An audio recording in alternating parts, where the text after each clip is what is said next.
Humus, a well-known organic fertilizer used since ancient times.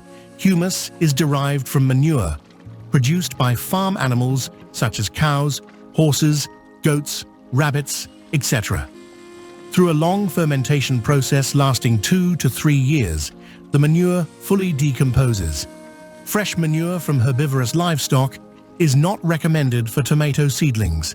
It contains high levels of ammonia, which can cause severe nitrogen burns even with minimal contact, killing delicate plants.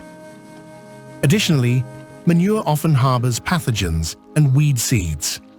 Fully matured humus is a nutrient-rich, loose, lightweight, uniform, crumbly, brownish-brown substrate that is completely safe for plants. It no longer contains harmful seeds or pathogenic microorganisms.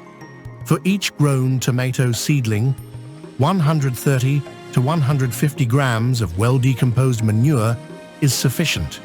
In addition to its rich chemical composition, organic acids, minerals, beneficial bacteria, etc., humus also loosens the soil, improving its structure.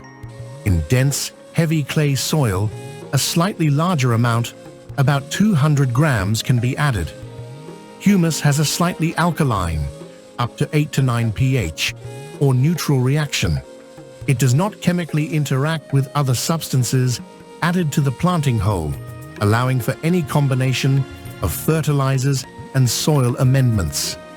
Over-fertilizing tomato seedlings with well-decomposed manure is impossible. Don't forget to like this video and subscribe to the channel.